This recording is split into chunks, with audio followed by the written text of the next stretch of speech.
Watch me attempt to show you how to cel shade on the RX78-2 Gundam head. Not So Average Builder is sponsored by usagundamstore.com, bringing the hobby to your front door. Use promo code NOTSOAVERAGE to get 10% off your entire order.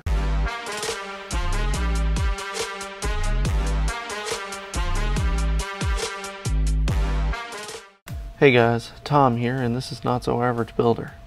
We're going to work on doing the other side of the RX78-2 Gundam head with the anime cel shading. And I'm going to throw in some gray highlighting, but it's going to be more shadow highlighting, so it's going to be shadow lighting. So we're going to call it, and I'm going to coin that phrase right now. Now regarding this stuff, I had a ton of people ask me what I used, how I did it, and in this video I'm going to show you exactly what I used and how I went about the process.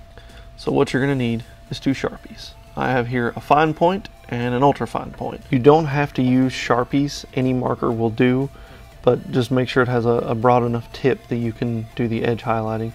And you'll need a pencil, and that is not necessarily for the cel shading, but it will help you for the next step of the process. So if you're not going to do what's next, skip the pencil.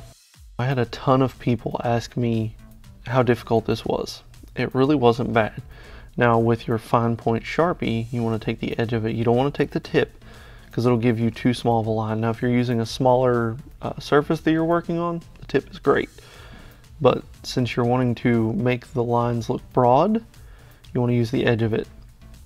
And that just gives you a wider surface area, and it gives you more of a broad line. So I'm going to go off and do all of these. And it's that simple. The only time it becomes a little difficult is when you get to your main flat armor panels that you can't really edge. And I'll show you what to do when we get to that.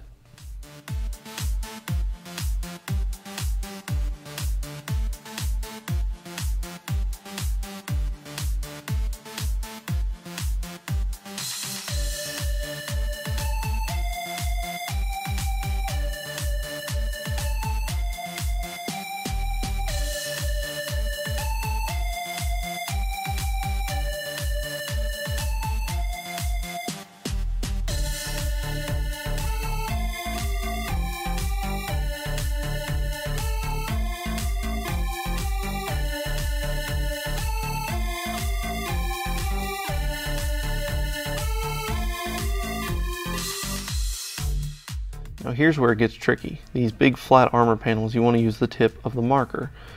And if you wanted to make the line smaller, you could use the ultra fine, but I'm still just using the fine point. And you're just going to trace along the line. Now with these you have to be careful because you don't really have as much of a guide. So always pull the pen towards you so that way you get more of a straight line.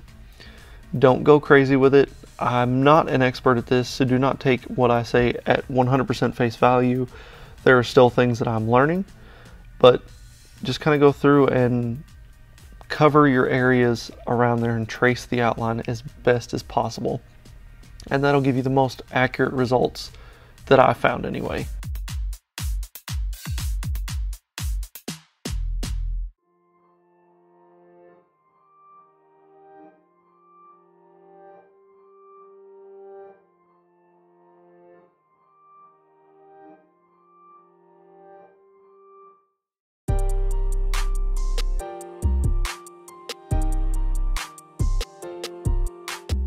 Now this is where the ultra fine tip is going to come in handy.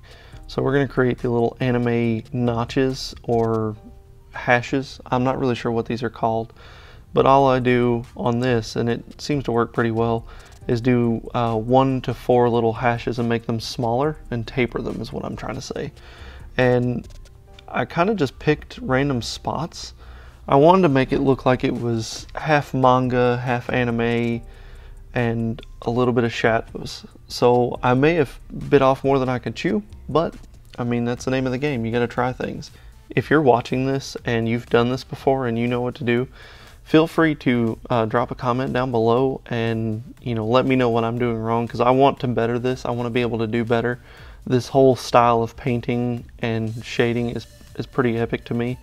So if you've done that before, yeah, definitely drop a comment below, because finding information about where to place this stuff or how to do this in general is not very out there. A lot of Google searching came up empty, and first and foremost, I didn't know exactly what to call this, so I started calling it cell shading, and that was brought to my attention that that wasn't exactly what this was called either. So if yeah, I mean, I'm always up to critiques and fixes on what I'm doing wrong.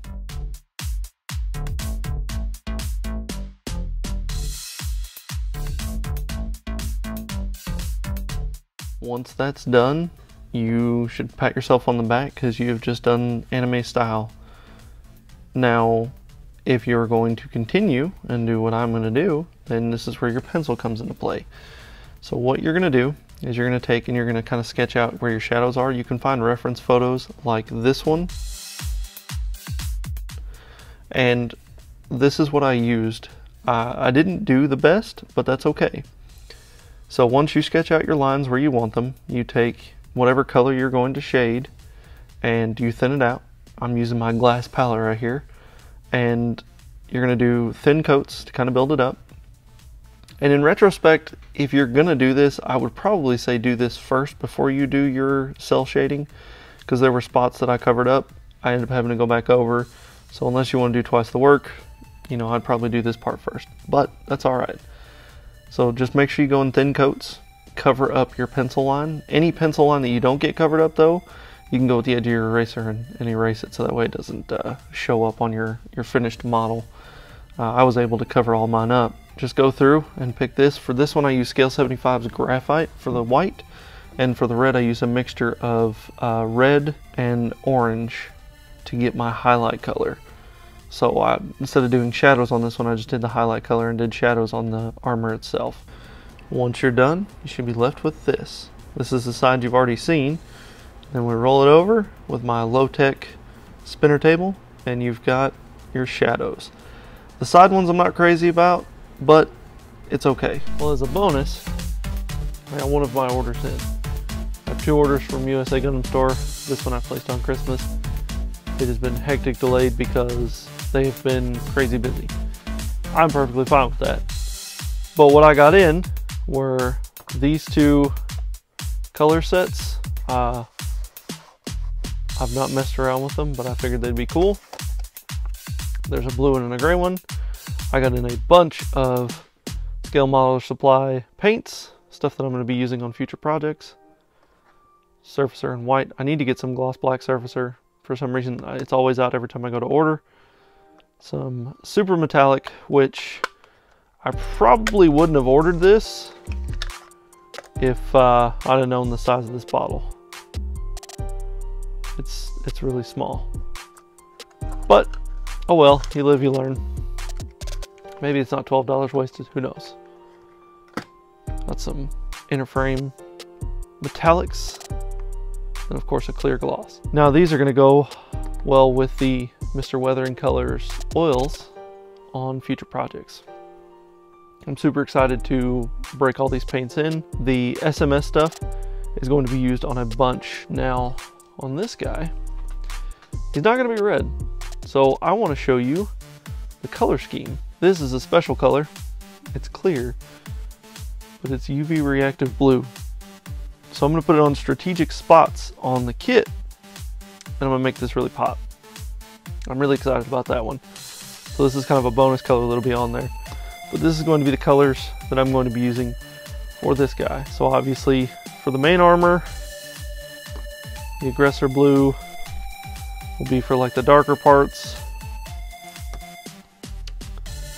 The pink parts will be like the Azure blue, a little bit lighter, and blue-gray will be strategic spots. I will have to get a black for the main chest. I do have some replacement parts for here, but this is what this color scheme is going to be on. And I've got it on a tangent, so I apologize. But this is the end of this video. If you have any questions, feel free to drop a comment down below on any of this stuff, especially the Gundam head.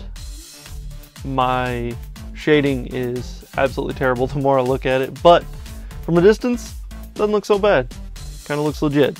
The goal is to go out and try new things. I had never done anything like this before, and I was pretty happy with the results. Again, it may not be expert level, but I think it'll go good on a display shelf, or on my display shelf. So that's all I have for you guys. Have a wonderful day. Bye.